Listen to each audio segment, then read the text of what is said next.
I love slime. It's like super, super fun. I combined woodworking with 3D printing to make a guitar that I could play, so I could like change it to whatever I want.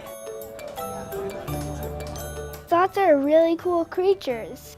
They're becoming endangered. My project is Sloth HQ. It's a website all about sloths. All the money we make will go to help saving sloths because they're endangered. So a couple years ago, my parents got a 3D printer, and so we were sort of just messing around with how to use it and the basics, and then we found that we can print prosthetic arms.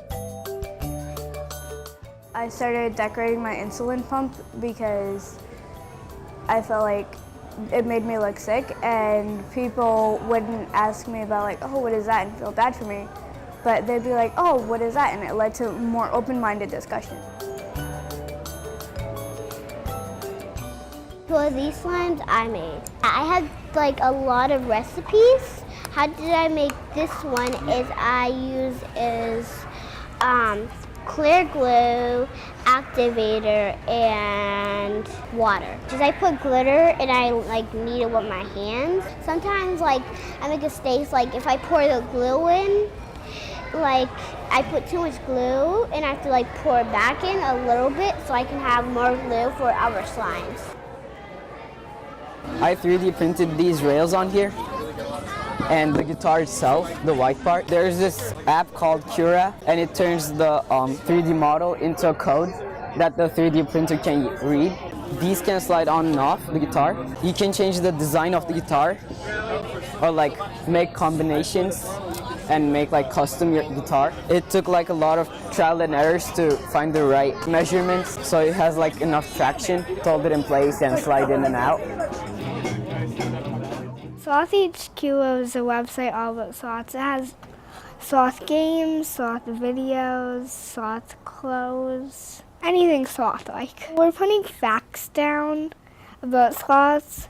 Like sloths are the slowest moving mammals on the planet. Even though they are slow on land, sloths actually are really fast swimmers. I think what surprised me is that sloths don't fart because their digestive system is so slow. So this is moved with your muscles. It should sense the motion waves, send it to the Arduino board, and then send it to the servo. It has a motor kind of thing, and it will pull these fingers tight. The first arm, it was kind of hard because we didn't have a big idea of what we were doing. It was trial and error for a while. We got into the groove of it, and then we printed more, and then we printed more, and then different designs. This blue part goes into my skin, and the insulin comes out of that. This, I have to enter how much sugar I'm eating and how much sugar is in my body, and then it transports it to these on a radio frequency. I visualize what I want to do, or I find an image of something I want to recreate, and then I'll just start off with base color and then paint my pattern on top of that. I like how I can do different designs, and I never really thought I was much good at painting, but I feel like I've done pretty good with these. It's not a bad thing to have diabetes. It's not something that you can change, but there are ways that I feel like people can change the conversation a little bit. It's kind of nice at the end to see the whole hand together, and you can think that it was all printed from a 3D printer. Because everything is like custom and there's no files online or anything. So it was kind of tough to make it, but I was so happy at the end when I made it.